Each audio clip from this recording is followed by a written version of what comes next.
Morning, everybody, and welcome back to another edition to the Point Podcast. Hope everybody's doing well on this Victoria Day. So everybody's holiday today for everybody out there. Hope everybody gets to enjoy it.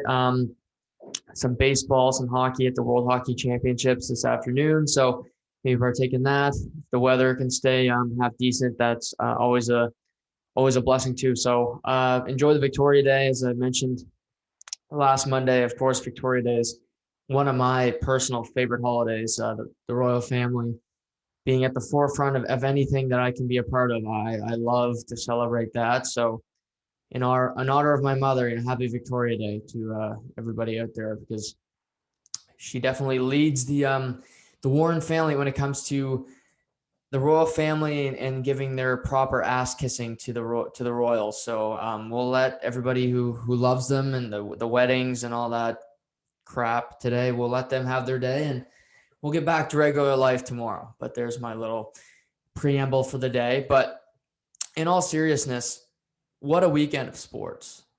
If you didn't enjoy sports this weekend, I don't know what more you could have asked for. Stanley Cup Playoffs.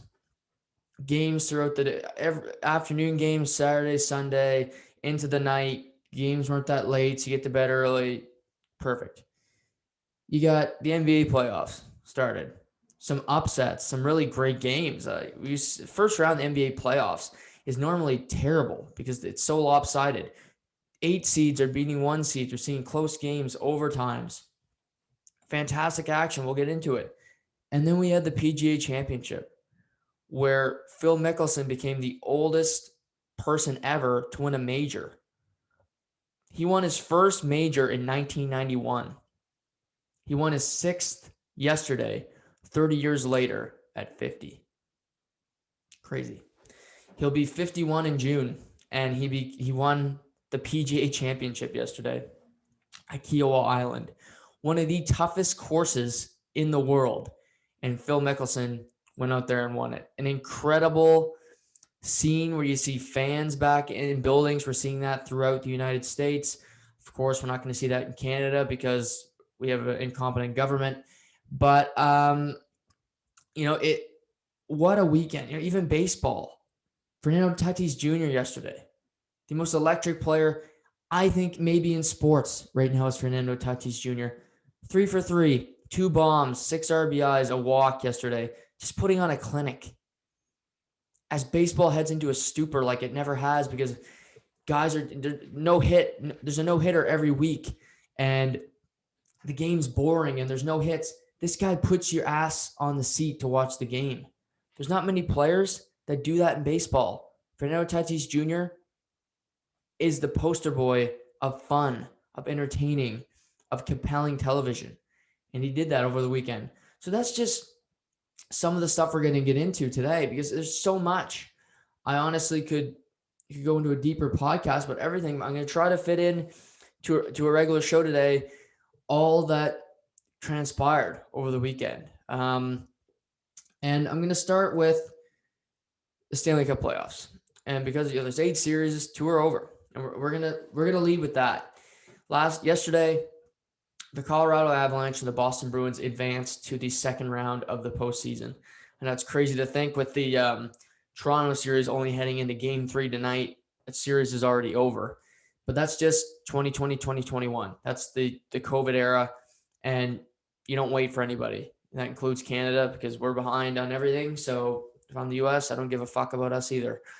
But when it comes to wins, and it for Colorado, this first round, if you want to put a bow on it for me, what it said to me, the 4 games, is that this team should win the Stanley Cup.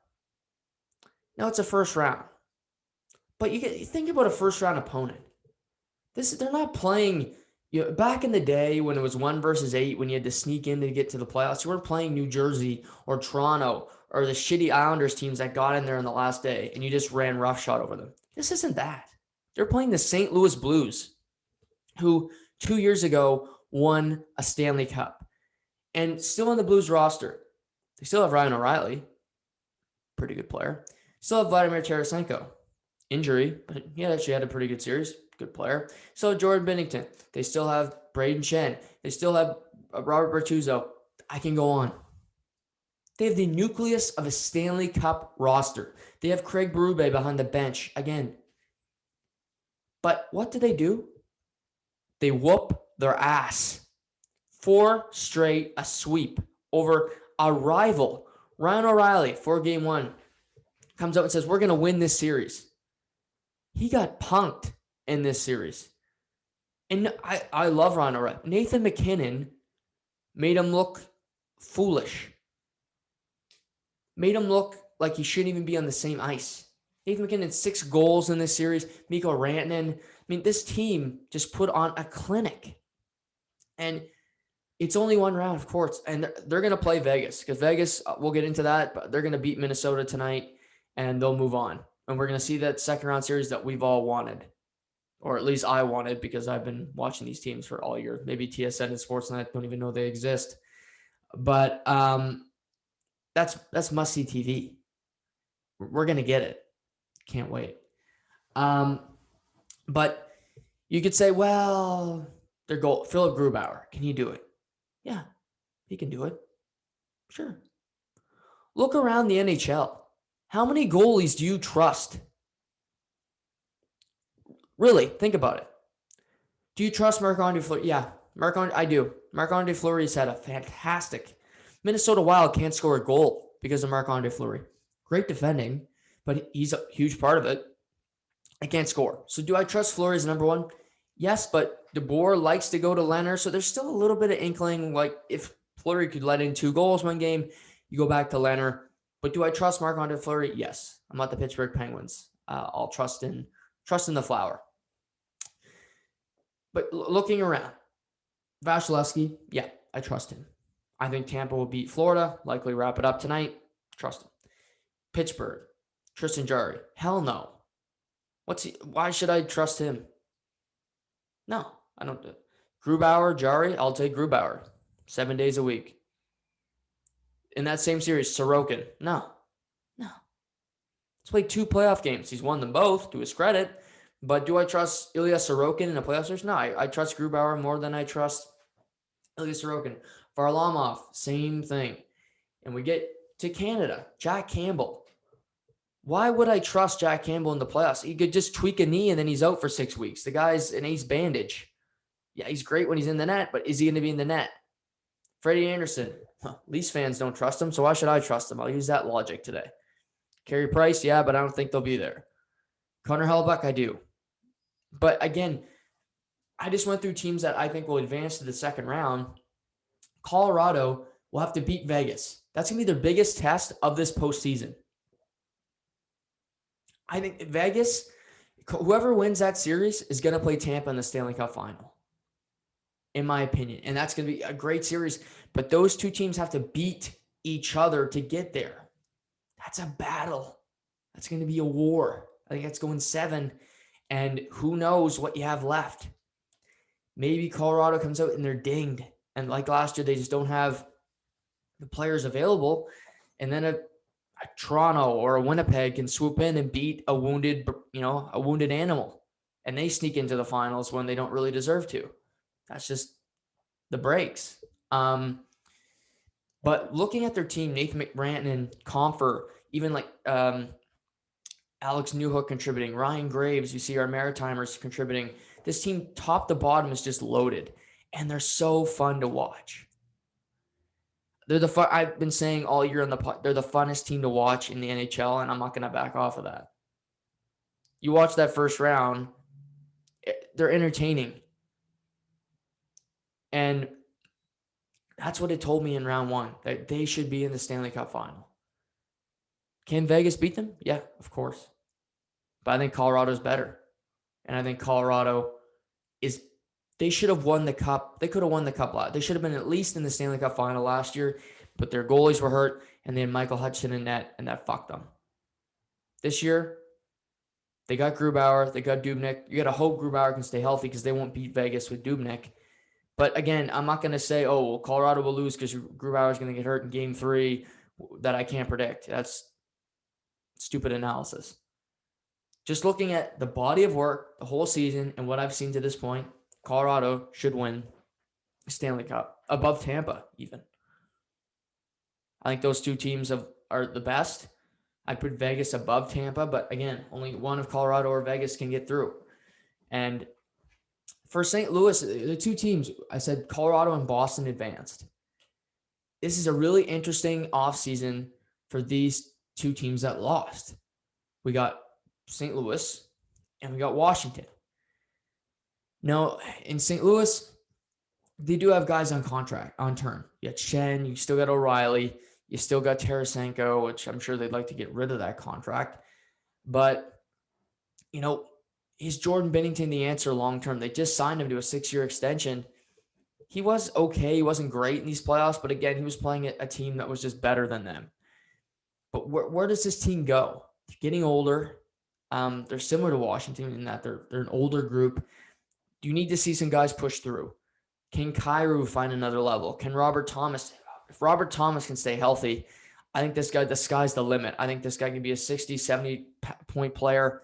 I compare him to William Nylander, not their style of play, but I think he can get to that level of point, Nikolai Ehlers, if you will, in that specific realm. So there's that. I think Colton Parayko, again, health. This guy is unbelievable when he's healthy, but he's been dinged. He's 6'5", he's big, he can skate, he's mean. I love every part of his game, but can he stay healthy? Because he can be a number one defenseman. He can be Alex Pietrangelo for this group, no doubt. But can he stay healthy? Berube won a cup. 2 first-round exits in a row. I don't think they're going to fire him, but I think his ass going to be on fire next year because that market, you get a taste of victory, you're not going to sit on it for a while. Doug Armstrong, he's going to be looking to make tweaks to this lineup. That's all I'm saying. And I think we could see some major shifts. There's obviously the Seattle expansion draft. Do they take a Tarasenko? Do they take that contract off their hands? I wouldn't with his injury history and just his checkered past, but I wouldn't be surprised if Seattle's interested. I was talking about it with friends this weekend. Seattle needs to get to the cap floor, at least. They need to take a contract that's considered a bad one. So look at Tarasenko, Brent Burns, Erik Karlsson, which I would not touch with a 10-foot pole. Maybe they're stupid and they will. There's going to be a big salary player, at least one, taken in the expansion draft, in my opinion. Maybe Tarasenko's that guy, but we'll see. Now, on the other side of the coin, the Boston Bruins, they lose game 1. In overtime, they respond, win 4 straight. And, they started off the series a little slow. But unlike Washington, they found a way to play 5-on-5. This series was really quite pathetic from the Washington Capitals. Their 5-on-5 play, worse in the first round, bar none. They generated nothing. Their best line was their fourth line of Hagelin, Dowd, and Hathaway. Ovechkin was hit and miss. I didn't think he particularly played very well. I don't know if Nick Backstrom. I don't know if he went to Sweden for the series or. I don't think he played. I don't think he didn't fucking do anything. Kuznetsov, he must have been hanging out with Samsonov, doing whatever they do off the ice because he was a no-show. Samsonov lets in a terrible goal by Bergeron last night, basically just inside the blue line, and it iced the game. But we'll get into what I think Washington might do in the offseason. But looking at Boston, I admit I love when I'm right and I love when I'm wrong. I was wrong in this series. I had Washington winning it. Boston moves on, and they got rid of Zdeno Chara. And although I still think it was a lateral move, they got through this series without him. Now, do they get through the Islanders? Or do they get through Pittsburgh with that defense core? I don't think so. At least I don't think they get to a final or win a Stanley Cup with that defense core, but they beat Washington. But that's not, again, narrative. And I like to control the narrative and direct it in the right way because I just I like to keep people on brand here. Beating Chara does not mean that getting rid of Chara was a positive experiment, in my opinion. Because if Boston does not win the cup, I think Chara is more beneficial than a Jared Tenorti, who played last night, or a Connor Clifton.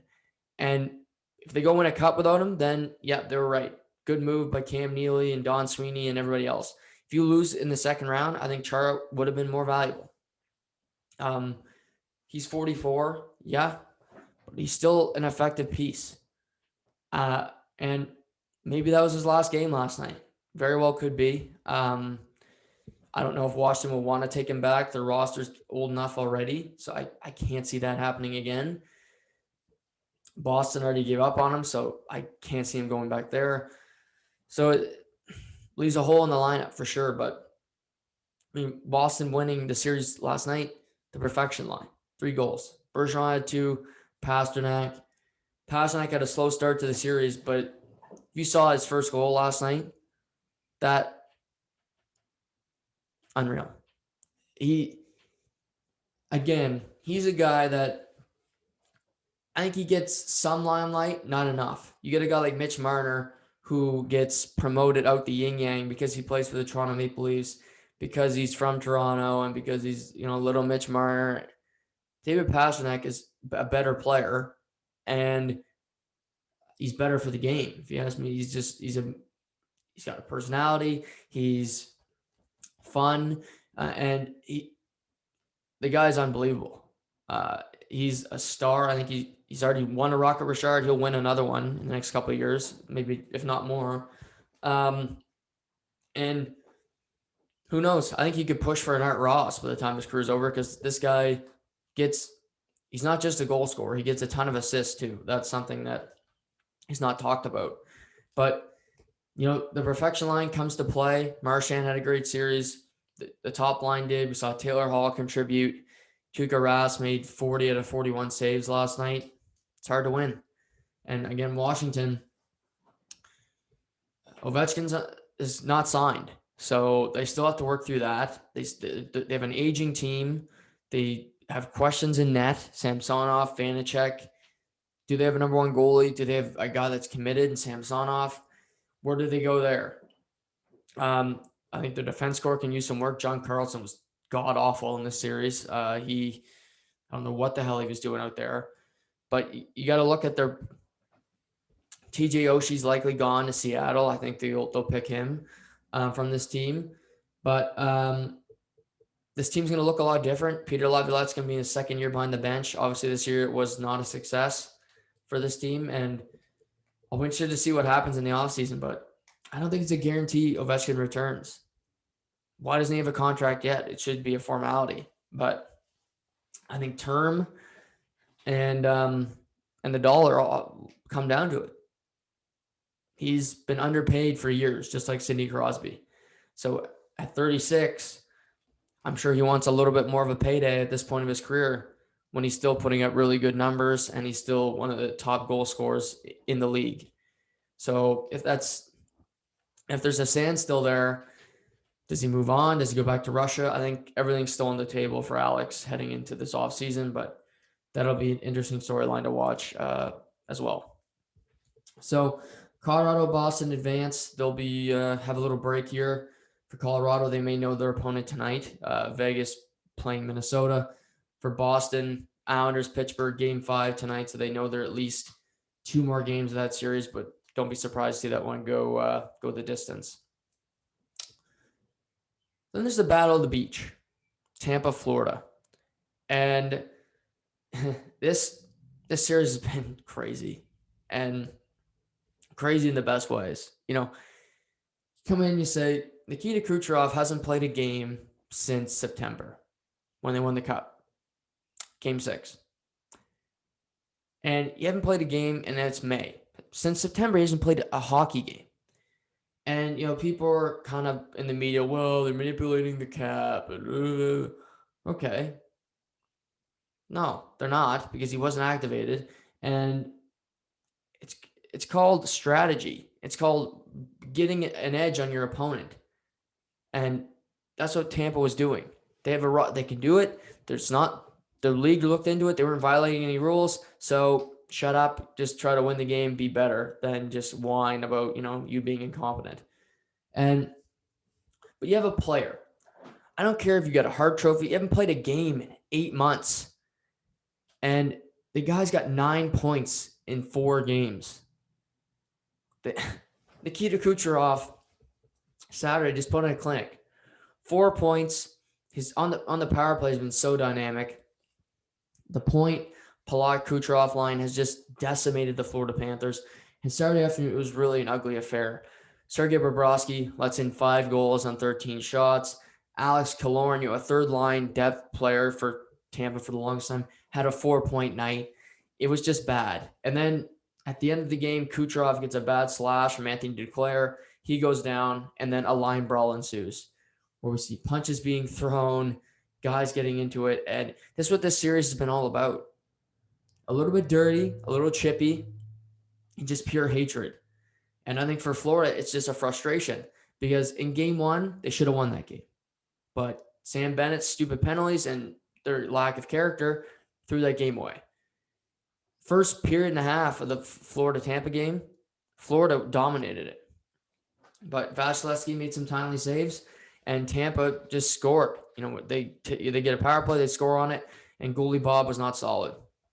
So now Tampa comes into tonight, leading the series 3-1. They can finish the series in Florida. And what's Florida going to do? Because we've seen Bobrovsky, we've seen Chris Driedger in this series, and it sounds like they're turning to Spencer Knight. This guy is recently signed out of college, first-round pick, played for the Americans at the World Junior Hockey Championships, one of the highest touted goalies in the world. And he's made 4 starts in his NHL career, and he's won them all to his credit. But they're going to throw him in on an elimination game of this series. For Quenneville, it's a ballsy move to throw a kid into this game, but they have nothing to lose. Both goalies have not been great in the series. To be fair, their defensive play hasn't been great either. But it's interesting. Kucherov's going to be a game-time decision after that slash. And just looking at this series, I don't root for teams, but I'd love for it to keep going because it's just chaos. And I love chaos. And you look at it, and Florida still got some fight. They're not going to quit, especially against this group. They do not want Tampa to win this series. They want Tampa to lose more than they want to win. And you got guys like Lomberg and even Huberdeau him and Yanni Gorup are going at it Saturday afternoon. They don't like each other, two Q veterans. And Radko Gudas trying to lay a kind of a cheap shot hit on Patrick Maroon. Like, there's some real vitriol here, and it's still just bubbling to the surface. I think it can get a lot worse, especially if Florida can get a win, get to a lead tonight. Who knows? But we've seen teams have huge leads in this series. They vanish quickly. And for Florida tonight, they need to stay the hell out of the box. And if Spencer Knight does make his first career playoff start, they just need him to be solid, make a few saves, and don't put all of it on him. Defensively, you got to help him out. In this series, defensively, they've missed Aaron Ekblad. That injury, I knew it would come back to haunt them. It has.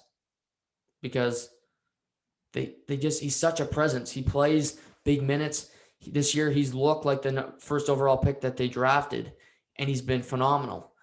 But Montour, Nudavara, Stroman, they just don't have what this guy can bring night in, night out, and he can play 25 to 27 minutes a night comfortably. And they're just missing that right now from their back end. So Tampa, Florida tonight, Game 5. Tampa will advance to the second round with a win, and Florida needs to win tonight to stay alive and keep their playoff hopes intact. And finally, we'll get to Saturday, the Toronto-Montreal game. A few storylines, but I don't even listen to the sound. But you can tell that there's a difference in the Toronto, Montreal, Edmonton, Winnipeg series than the ones down south. Now, that's not necessarily Toronto and Winnipeg, whoever's fault, but you still got to create your own energy. And there's the hits that they're crediting in this Toronto Montreal series is crazy. There's not. The other night, I think they credited Toronto with 48 hits. They didn't have that many hits.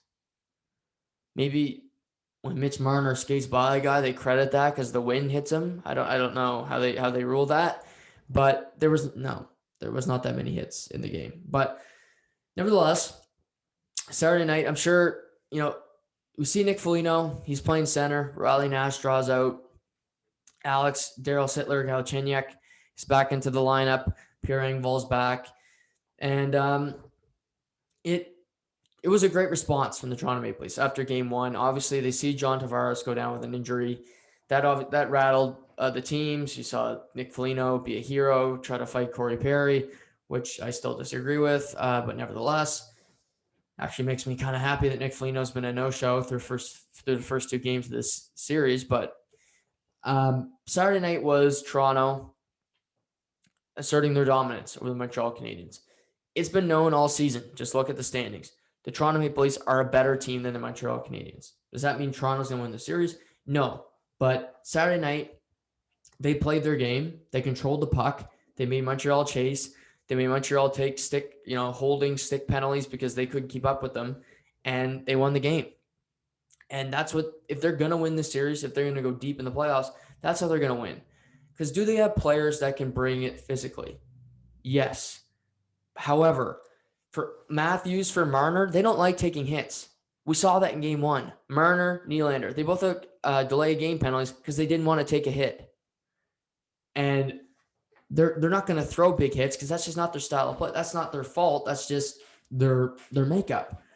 And I credit for Toronto for finding their game early. First period, they were a little stale. Jesperi Kotkaniemi, who drew into the lineups, opens the scoring for Montreal. And then, I credit Toronto for having that wherewithal for coming back and scoring early. They got a few dominant shifts. They got Montreal hemmed into their own zone. And then Jason Spezza eventually finished off the play. And it was impressive from Toronto. I liked their response. I liked how they played. And, obviously, after the game, we hear Montreal complain about the officials. Now, I get texts from Toronto fans because they love to chime in that, Montreal, they'll complain about anything. This wasn't just, my parents. I had a couple of friends text me in. The officiating, this is not a Toronto-centric, Montreal-centric thing. We've seen Peter Laviolette complain about them. We've seen Rob Brendamore. We've seen Craig Berube. It's been a constant theme. So this is not just Montreal. So I'm going to put that to bed because that's another false narrative that I will not, just say just to get, clicks or I'd rather be right than wrong most of the time. And that pointing out the facts is something that I enjoy doing. And so for Montreal, for them to win this, you can't let Toronto establish that game. That second period was pure domination from the Toronto Maple Leafs. And I think for the most part, the penalties were right on the money. I understand a few of them. However, when Montreal challenged the third goal of the game, made no sense to me. And that it was so clearly a goal. And then it seemed like 10 minutes to have that video review. There's video review is the stupidest thing in sports because they get it wrong more often than they get it right. And that just irritates me to no end. And I got to sit through this stupid review where you got to hear Craig Simpson talk about why it was a goal or what. Well, who gives a shit? And I'm just sitting there changing the channel because I don't give a rat's ass. I already know it's a goal. And honestly, if I don't know, then I can't really get mad when I look at the screen. So, but the stupid video, that was stupid of the game. But, Jack Campbell has been solid in his first two starts. That's a positive for Toronto. He's looked good. Sandine gets a goal, so good for him. Joe Thornton with the big hug. But Toronto, again, great response. That's what I can say about them Saturday night. They established their game. They didn't back off, and Montreal couldn't find a way to get out of it. And For Montreal, they need to do what they did in game one. That's be really physical, muck it up, and force Matthews and Marner to get into these scrums. And something that was taken out of game one was, when Matthews got a penalty on Sherratt, he does that big smile, and it was kind of like a GIF moment. But what did that do? I'm sure a lot of Leafs fans are like, oh, stupid Sherratt took a penalty. Toronto went on the power play. They didn't score. So guess what that smile meant? Jack shit. But this could be a pivot point for Toronto and make them a real Stanley Cup threat, because they aren't to me right now. Sorry, Canada. Can their power play wake up? Because Saturday night, they got 2 power play goals, but they had 6 chances. Come on. You're going to score eventually. Their power play is still bad, still ugly to watch. Montreal's is worse, but this whole the series when it comes to power plays is like watching paint dry. But, this team should not be this bad on the power play. I don't care if John Tavares he's not the fucking power play guru. He was on it all year too, and it sucked. So that's not an excuse again. But if their power play can wake up, this series will be over, because Montreal's going to take more penalties than Toronto because they play a more physical style. They're going to punch after the whistle. They're likely going to get an extra penalty. That's how they play. If you can make them pay on that, the series will be over rather quickly. 5-on-5, I still give Toronto the edge because, like I said, they're the better team. But with the likes of Josh Anderson, Kotkaniemi, I think Kotkaniemi played really well Saturday night, drawing in. But Anderson, these guys, Toffoli needs to. I think he's been pretty quiet through the first 2 games. They're going to need these guys to wake up to make it a series. But we'll know the outlook of this series very quickly, because we got Game 3 tonight, Game 4 tomorrow, both in Montreal. And again, home ice advantage is really irrelevant because there's no fans. You could say that the last change, I think that means more to Montreal, but we'll see what they can bring tonight in response to their loss Saturday night. I think we need to see more from guys like Toffoli. I think Tatar has more to give. Even the back end needs to contribute. Shea Weber, Jeff Petrie, get involved. And for Toronto, for Austin Matthews, he was dominant Saturday night. Fantastic hockey game, showing himself to be one of the best players in the world. Continue to do that. Nylander, I think, has played really well for the first 2. Marner can do more. I don't think he's been great through the first couple of games, but he's just been there. But Toronto, they got off the mat.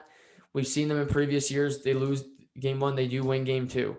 So can they win game 3 tonight? That'll tell us a lot about this team, their makeup, and how ultimately their mental state is when it comes to winning and overcoming that first round fear and first round box that they've been put into, where they've just failed for the last number of years. So game 3 tonight, live from the Bell Center in La Belle Province. Mentioned Vegas, they can advance tonight. I think they will. Minnesota, Fleury's been great. Defense. You got Mark Stone, Alex Tuck, who've been the future players, and they're winning. Vegas can advance without Max Pacioretty, their leading goal scorer and point getter. So huge bounce for them. And for Minnesota, if they're going to come back, they need to find ways to score. Get pucks in front of the net, make it tough on Fleury, because he's seeing the puck right now and he's making those saves. Last night, I'm watching the Edmonton-Winnipeg game. It's kind of boring. So when it gets to 3-1 at the end of the second, I'm like, oh, Ehlers scores, second period. I'm like, that's interesting. And then Cassian scores about 45 seconds later. And I'm like, ugh. So I flipped to the Knicks-Hawks game, which was great, which I'll get into. Seeing the fans back in MSG was fantastic last night, seeing Spike and Tracy Morgan. So I'm watching Knicks-Hawks go back and forth, and it's 4-1. I'm like, oh, okay, well, Knicks-Hawks just wrapped up. I'm like, okay, I'll flip back. So I flip back, it's 4-2. And I'm like, okay, well, 4-2. Maybe they can get back in this. I'm kind of texting my mother at the same time. Then a shot from the point, kicked out. Blake Wheeler pounced on the rebound. 5:26 remaining. Like, holy crap. 4-3. Winnipeg. Maybe they can make this a game. Then seconds later, Josh Morrissey's still on the ice. He throws a puck from the point. No screen. No screen is terrible. The puck dipped. But just a terrible goal. Mike Smith just couldn't track the puck well enough. Goes under his glove. We're tied at 4. They score 3 goals in 3 minutes, and we're tied. And I'm like, what the hell just happened? Then before the overtime period, we see McDavid make a huge save on Draisaitl. We get to overtime. And at first beginning of the overtime period, I'm like, well, Edmonton's going to win. Because I see Draisaitl's not, McDavid's creating things. Puljujarvi gets a great look on Hellebuck. But then the momentum shifted. Scheifele gets a good look on Mike Smith. He gets 2 really good looks on Mike Smith. He stops them both. Nate Thompson got a good look. But Scheifele's last shot, he gets a shot on goal. Mike Smith covers the puck. Then there's a face-off in the O-zone. And Paul Stastny wins the puck. Goes right to Nick Ehlers. He curls and drags, top shelf over Mike Smith's glove. Winnipeg completes the comeback. They win the game 5-4 and take a 3-0 stranglehold on this series. And what a choke job for the Edmonton Oilers. They come into this series riding high. You know, everybody's saying it's going to be Toronto. It's going to be Edmonton in the second round. Well, I don't think so. I predicted the Jets would win. Again, I didn't have a whole lot of confidence in that pick, but they haven't won it yet, but I feel good enough that they're going to win this series. And this is why I said the Winnipeg Jets are the biggest threat to Toronto, and I think they'll beat Toronto. I've said that from the beginning. Again, I'm not going to back down from something I've said. I think they will beat Toronto head-to-head. And why? Because they have as many game breakers as Toronto does. Nick Ehlers, the guy's playing the best hockey of it's his first game back in over a month. 2 goals last night, dynamic as hell. You got Mark Scheifele, Pierre-Luc Dubois, a playoff player. He knows how to beat Toronto. He did it last year. You got Blake Wheeler, still got game. That they have the best, I repeat, the best third line in hockey with Adam Lowry, Mason Appleton, and Andrew Kopp. I don't care what the least checking line with Engvall and Kerfoot and whoever the hell you want to throw out there, Aki Berg on it. You're not beating that. And they've just made it life difficult on McDavid. Adam Lowry, the third line center, has been going up against McDavid practically the whole series. In the first period, we see Draisaitl break through, McDavid getting some secondary assists, but he hasn't been a huge factor. They contained him. Lowry's on him all the time. Kopp's a gnat out there. He just sticks with you, and he makes life difficult. Appleton's a chippy player, and they haven't given him room. And that goal was so deflating because you see the bench of the Edmonton Oilers. They know they're down 3-0. And they have a game tonight. Game 4 is tonight, so they have no time to sit on it. Maybe that's for the best. But the Jets come in with just no momentum into the playoffs. They can book their ticket to the second round tonight. And that's got to be an amazing feeling for the Winnipeg Jets, knowing, you know, we were the underdogs, but we won both games in Edmonton. We get home to Winnipeg. We win that game. We come back. This team's showing fortitude, showing backbone. And the defense score is, to me, is kind of like Boston's. I look at it and say, can this team go far? Because the defense score is not good enough. But it's gotten through Edmonton with McDavid and Draisaitl thus far. Could it get through a Toronto team? I mean, there's Matthews and Marner. That's Draisaitl, McDavid. In my opinion, did the Leafs have a better supporting cast? Yeah. So it's definitely a tougher matchup. But for the Edmonton Oilers to have this season and to not get to a second round, that's going to hurt. And last night's loss really put a bow on it. Maybe they'll come back, but 3-0 down. I like the Jets' chances of moving on, obviously. They definitely have the odds to do it. And after 2 straight OT losses, I'm sure Edmonton's not riding a wave of positivity and momentum heading into Game 4 tonight, where they must win to keep their season alive. Now, the last series we'll get into is after the first 2 games, you're in Raleigh, North Carolina. It looks like Carolina's cruising. And Friday night, it's a close game, goes almost to the third overtime. Matt Duchene scores a 14:54 of the second overtime, makes the series 2-1. Then we get to the game yesterday. Nashville scores early on a nice goal from Luke Cunnin. Then Carolina kept responding. They kept responding. Nashville takes a 2-1 lead. Carolina ties it up. Then Brock McGinn scores again to start the second period. Nick Cousins scores on the power play in the third. And it looked like this game wasn't even going to go to overtime because Nick Cousins got 2 looks at the end of the regulation, but Alex Nedeljkovic makes incredible saves on both of them. And we go through an overtime period. Both teams had good chances, but they're kind of playing cat and mouse. Then we're going through the second overtime, and it looks like it's going to go through another second overtime, but with 4:10 left in second overtime. Matthew Oliver, depth forward, is in the corner. He wins a puck battle. He spots a streaking into the zone Luke Cunnin, and before Dougie Hamilton can get a stick on him, Cunnin puts it past Nedeljkovic. The series is tied at 2. This series is all about crowd. You got Nashville, you got Carolina. Both buildings are jam-packed. This is 2 fan bases and 2 states saying, fuck COVID. We're playing hockey. We're having fans in the building. And vaccinations or not, whether you agree with it or not, it's fun. I don't listen to the sound, but I do like seeing the fans celebrate out. And I would love to go to a game in Nashville. That's the city I want to go to most in the world. If I could get a ticket to anywhere tomorrow, it would be Nashville. Bridgestone would be on my list. Maybe get to Game 6. That would be a lot of fun too. But this series looked like an open and shut case. I thought it would be Carolina in 5, but 2 straight double overtime games. Who the hell knows now? Both teams are going to be exhausted, playing a ton of hockey, and Nashville has belief. UC Saros has played unbelievable for Nashville, and they just have these players that chip in. They don't have a superstar by any means, but for Carolina, tomorrow night's a must-win. Because you go back to Nashville in that building, down 3-2, I believe Nashville's taking the series in 6.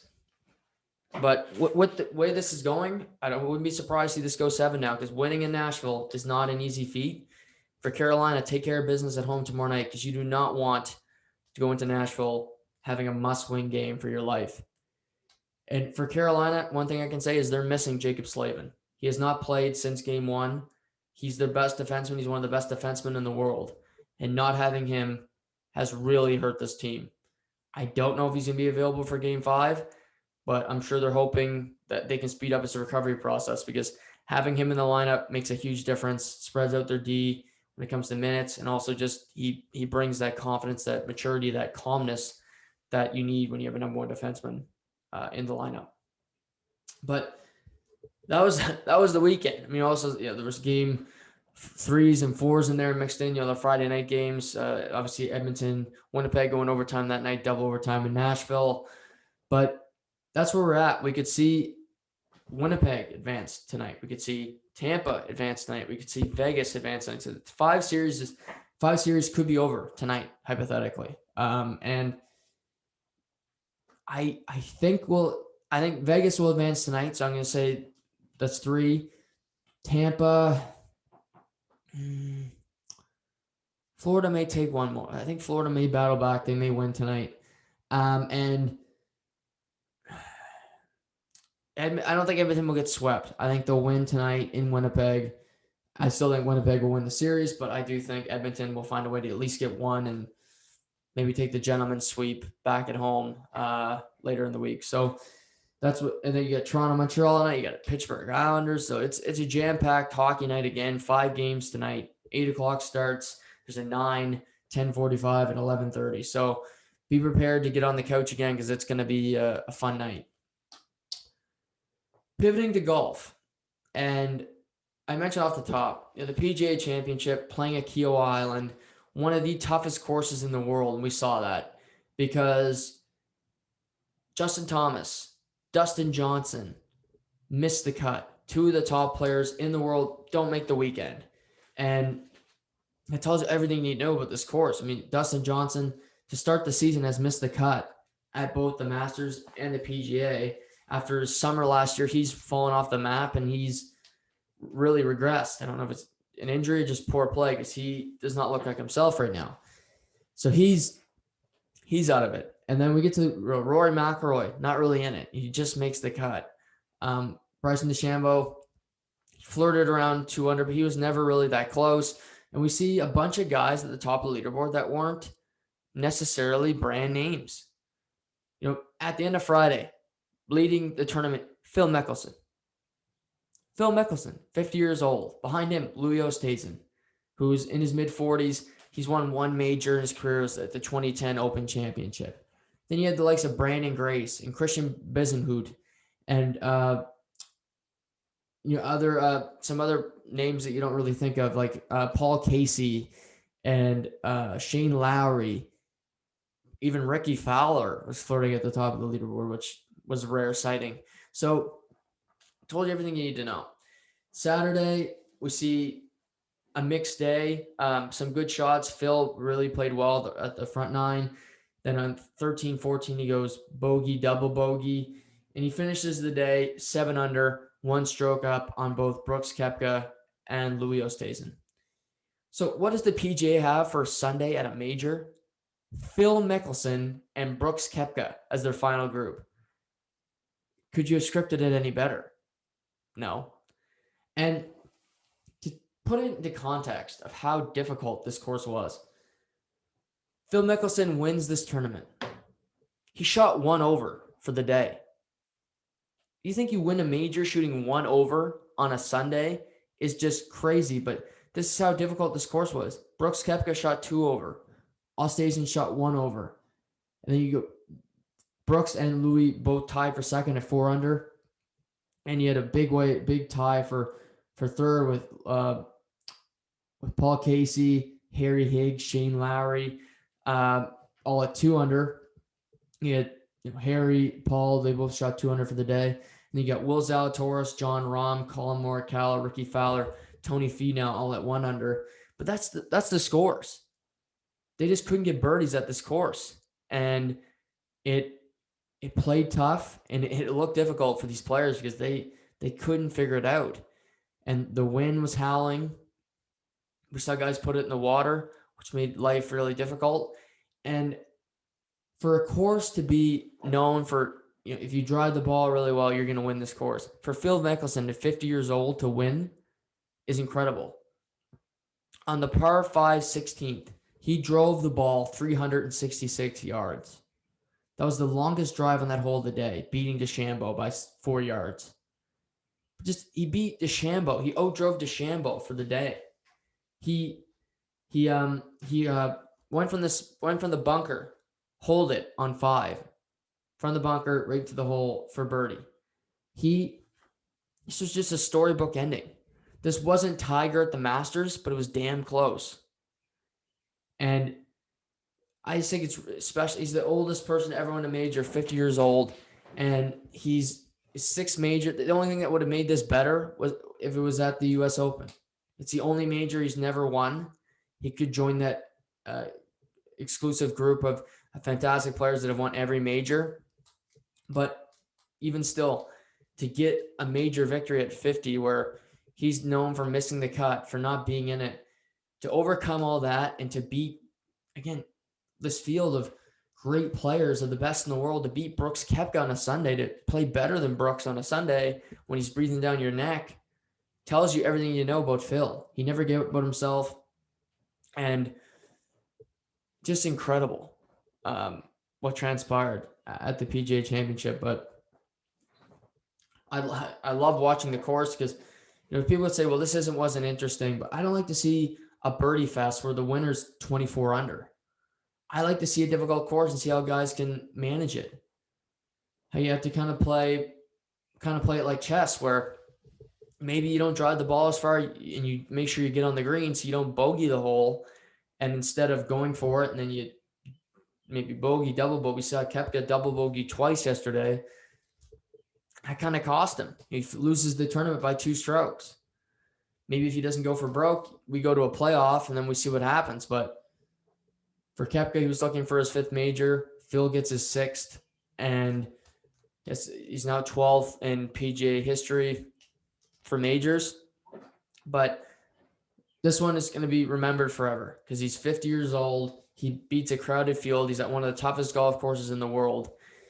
And maybe he'll never be in the top 5 of a major again. Who knows? But he did it this time. And that's all he needs to know, is that he overcame all the odds and is the champion.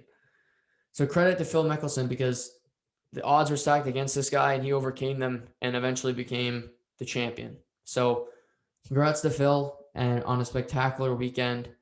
And, just he's a trailblazer. He's a guy that's loved in the sport just because of his personality and just for being Phil. So it was great to see the crowd, ambush him when he's going up 18 was special. I did turn on the sound on here, Jim Nantz make that call. I mean, when we think of, Jim Nantz calling things, Super Bowls, the Masters, even Vern Lundquist when Tiger on 16 at the Masters birdied from the just the outskirts of the green, when he says, "In your life, have you seen that?" That was pretty special. So for Phil to come up with the win at his age and this big accomplishment, it can't help but feel good for the guy and what he's accomplished throughout his illustrious career. The NBA playoffs also started this weekend. And, the NBA first round, like I said off the top, it's normally quite boring for me because it's so predictable. There's usually the 4 or 5 series is interesting because both teams are really even and you're looking at it saying, well, this could be an interesting 7-game series and then they'll lose to the 1 seed. But heading into this year, looking at it, you got Washington, Philly. Well, Washington loses game 1, but I think they can make that a series. I think it'd be interesting. Then you got the Nets, Celtics. Now, if you listen to me and Harry's podcast, he's all over the Nets. Early on in game 1, it looked like the Celtics were really going to take game 1 on the road, but KD and the boys eventually woke up and they stormed back and got the win. So, but who knows? Boston's got Tatum. They got some players that can make it interesting. Then you got Milwaukee and Miami. These 2 teams met in the second round last year, and it was a tight series. It was a tight game on Saturday. Goes to overtime, and Jimmy Butler makes a shot at the buzzer to put it into overtime. We see Jimmy Butler have a huge game, just grabbing rebounds, scrapping. That's just how he plays. Giannis had a solid, wasn't his best game I've ever seen him play, but we see guys step up. And the game-winning shot, overtime at the buzzer, Chris Middleton nails a Jimmy, and Milwaukee wins it 109-107. But again, that's a 3-6 matchup that's going to be interesting the entire series because I'm not sure that Miami's not going to come back and win that series. They have the pieces to do it. They did it last year. But Drew Holiday, he's a big piece. PJ Tucker was a key addition. He played well on Saturday. So will that make the difference? But that's an interesting storyline. Then we got the 4 or 5 game. Last night, the New York Knicks have their first home playoff game since 2013. And they had a lot of people in the Garden. And of course, they like to show off the celebrities. So floor seats, we see Tracy Morgan, obviously Spike Lee decked out in his Knicks garb. And what a game. The bench for the Knicks, Quigley, Derrick Rose, they put up over 30 points off the bench. Derrick Rose was a beast last night, nailing a Jimmy with about 45 seconds left to tie the game. I mean, this guy was key. And it's about 18 seconds on the clock. Atlanta's got the ball. And it's tied at 107. And that might have been the Miami game. Yeah, they were tied at 109, 107 was the score. Let's get that score because I like to be accurate because it was 107. I was right. So it was 105, 105. And Atlanta, who's having a night for them? Of course, it's Trae Young. The guard from Oklahoma. He might be 6'2". He might be 185 pounds, but the guy's electric. He's got 34 points to this point, over 10 assists, 7 rebounds. He's having a great start to his playoff career. And he gets the ball. He takes it from his own side of half. He's dribbling. He's getting around people. Just a one-man show. Gets to the paint, throws up a floater, makes it with 0.9 of a second left. just a dagger shot, and the Garden goes quiet. And then he goes back up the floor. Knicks call a timeout, and he's telling the Knicks fans to shut up. He was doing the in front of all of them, and I loved it. You get fans back in there, you got emotion, bring it. I like seeing that from Trae Young. And some people might, oh, that's cocky. Well, whatever. Showing personality. Not everybody's got to be button up Sidney Crosby all the time. And he makes that shot, and this series is going to be great because you got Atlanta and they're close, but it didn't just stop there. That's just the East. Out west, the Memphis Grizzlies, who had this past week was crazy for them. They had to beat San Antonio. They beat them. Then they have to fly to Golden State. If they win, they're in the playoffs. They beat Golden State in overtime after a huge game from John Morant and Dylan Brooks. Dylan Brooks, Canadian from the Vancouver area. He dropped over 30 in the game. Then we get to last night. We learned before the game, Jazz guard Donovan Mitchell, he's not ready to come back from his injury yet. He's been out for over a month. And what did the Grizzlies do? They go on the road to Utah, their third game in third different city of the week, and they beat the Utah Jazz. Dylan Brooks, John Morant putting on a show again. Dylan Brooks is coming out as a star in these playoffs so far. John Morant's a second overall pick, so he's got some hype to him. But Dylan Brooks is showing what he's got. Former Raptor, Jonas Valanciunas getting rebounds, getting points for this team. And if Donovan Mitchell does not come back in this series, this could be an interesting one because they got Rudy Gobert. He's one of the best defensive players in basketball, but he's a center that grabs rebounds and he defends. He's not dynamic. Mike Conley, he's a little long in the tooth for me. You got Jordan Clarkson, but they need him to be better off the bench. They lost last night by 3. So what can he bring on a game-to-game basis? Can he score 20 to 25 points? I think they're going to need that from him without Spider in the lineup. Bogdanovich, he did his thing last. He scored 28 points. You need Ingles. You need Derek Favors to give you something. But to Memphis's credit, they win game 1 on the road, so they've already got home court in their favor. And this is going to be a long series. Memphis had to battle to get in, but now who the hell knows? Who the hell knows when it comes to these playoffs? Then we get to Suns-Lakers. Now, the Suns are the 2 seed, so on paper, they would be the favorite. However, they're not. And it was yesterday was a weird day because we see the Grizzlies win, and we get to Lakers-Suns where it was really a quiet day for LeBron James. He scores 18 points. He gets 10 assists, 7 It sounds like a good day, but only had 18 points. He wasn't aggressive. He needed to do more offensively. Then you had Anthony Davis, who only had 13 points in 39 minutes. And their free throw shooting was terrible, shooting under 50% as a team. And they just didn't have it yesterday. And the Phoenix Suns, they won a game where Chris Paul got hurt. He did not look the same after he fell on his shoulder. He was out of commission a lot of the game. He did play 36 minutes, but he only had 7 points, 4 rebounds, 8 assists. Was not the normal Chris Paul. But you got Devin Booker.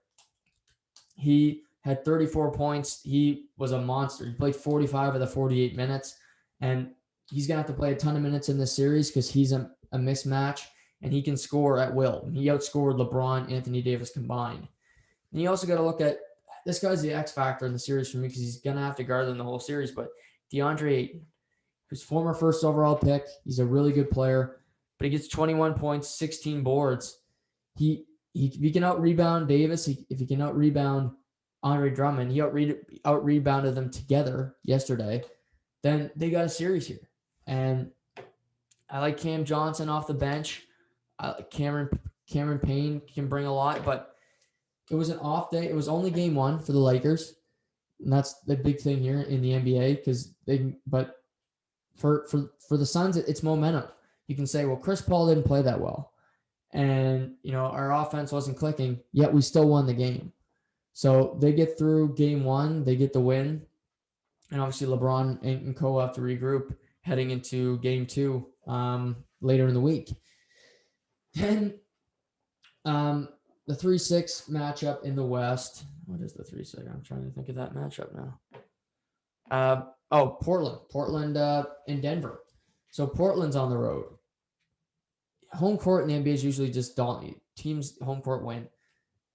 But Portland goes on the road to Denver, and they beat the Nuggets. And Portland should win that series to me.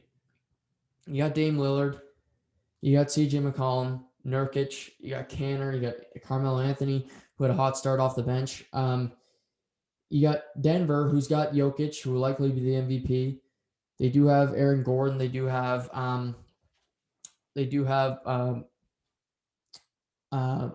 Campazzo, but they miss Jamal Murray. He's their guard. He's their floor facilitator. He's their floor general, if you will. And they don't have that right now. And I just look at this Portland roster, and even though they're on the road playing in Mile High 4 out of the 7, I like Portland to come through in this series. And if Dame and CJ are shooting that way, they will.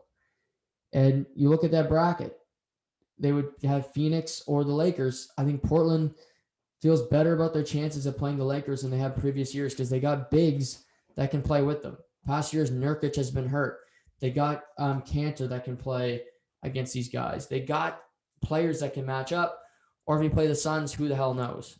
Because Phoenix has no playoff pedigree. Portland has been in the playoffs many times, making it to conference finals, losing to Golden State, losing to the Lakers in the past. So could they find a way to finally break through that LeBron curse that they've been under for a long time? Well, a lot of franchises have been under. But they take game 1. That's another road team that wins. And we'll close out the NBA with the Dallas Mavericks beating the Clippers on the road. Luka Doncic, 37-point triple-double. One of the best games I've ever seen him play. Just his aggressiveness, his threes. He shot 50% for 3 from the game. Just that step back 3 he was making, finding open guys. Finney Smith open for corner threes. Kleber, same thing. Josh Richardson. He was just a general out there. And Kawhi and Paul George couldn't do anything about it. Neither of them were particularly sharp. And you look at it, the 2 LA teams are favored to meet in the NBA Finals. And this does not mean that they won't, but a rough start to their playoffs for both guys when you both lose game 1 and then you get the media talking, which I'm sure they'll love this morning. But I look at these series, I give the Mavericks a better chance at upsetting the Clippers than I do the Suns, just because the Clippers flopped last year. They lost to the Nuggets when they're up 3-1. They have a loser's mentality. And if Doncic could play like an MVP, like they thought he would this year, then who the hell knows? Maybe he can propel that team to victory. Porzingis can contribute. Maybe they can add it. I think Phoenix is a better team than Dallas, but I think LeBron and Anthony Davis, the big penguin, Schroeder, just their whole team is better than the Clippers team as a whole. So I like the chances of Dallas pulling off that upset more. I do think both LA teams will come back and win their series, but just looking, you got upsets galore, lower seeds getting wins, which is always interesting. And tonight we got Miami at Milwaukee, game 2. It's game 1 going to overtime. I think it's a big game, Miami, to get back into this series. See if you can get a split heading back to this to South Beach. So we'll see what happens there. And we also got Portland at Denver, game 2 from Mile High. So that's the NBA action tonight. Before we wrap up the podcast, Major League Baseball this weekend. For me, it was some really big series, but they all ended up in sweeps. The New York Yankees swept the Chicago White Sox. Chicago White Sox were red hot lately, playing some really good baseball. The Yankees go in there and they sweep them. Some solid pitching outings. Aaron Judge is on a tear right now. We see Clint Frazier starting to find his bat for the Yankees, which they've been searching for seems like years for him to really, they thought he would be a star and for him to break out. And so he's starting to find it. So the Yanks sweep the White Sox. They're on a tear. They're starting to move up the AL East. The Dodgers, they sweep the San Francisco Giants, and they've moved into second place in that division. Giants started the weekend first. They've dropped to third. And then San Diego Padres, who swept the Seattle Mariners over the weekend, They now are in first place, a game above the Dodgers, 2 games above the Giants. So that division's so close. Dodgers have a 3-game set with the Astros this week, which will be interesting. Obviously, World Series history. That series is in Houston. And then they play San Francisco again next weekend with another 4-gamer. So you don't have to wait long to see this rivalry ensue again. But Dodgers Giants, when it means something at this time of year, I love it, because the past couple of years it's been quiet, and to see these three teams battle into the likes of June, hopefully July, that's what keeps baseball buzzing for me and keeps me invested. And then also, the Tampa Bay Rays have won 10 in a row. They traded shortstop Willie Adames, who was on made the World Series roster last year. He's gone, but they bring up Walls. They just have no superstars, but they just win games. Brett Phillips getting base hits, then taking yesterday, Blue Jays heading to the ninth with a 6-4 lead. The Rays draw 4 walks, including 3 for runs, and they win the game. It was crazy. It's just they won the game 6-4, and it was a crazy affair. But they've won 10 in a row now, and you see the likes of G-Man Choi and Brett Phillips and Kiermaier, Austin Meadows, Randy Arozarena. These guys just continue to find ways to win games. And for the Blue Jays, their bullpen started to show a little weakness with Dolis and Bergen yesterday. But it's bound to happen for this team, because their bullpen has been a fantastic start to the year. But they got swept by they can get swept by the Rays today. They actually play this afternoon. It's a 2:00 start because of Victoria Day. So Ross Stripling will go up against Ryan Yarbrough this afternoon, 2:00 start, in the finale of the Rays-Jays series before the Blue Jays head to Yankee Stadium to play the Yankees in a 3-game set this week. So that's gonna be it for today. It's a lot of sports in the this past weekend. It was awesome. I loved every second of it. I hope you guys got to enjoy a lot of it too, or whatever you decide to do this long weekend. I hope you guys all enjoyed it. But have a great week. I'll be back later in the week talking all kinds of sports, with lots to say, I'm sure, about the series is happening across the different sports around North America. So take care, everybody. Stay safe, and we'll talk soon.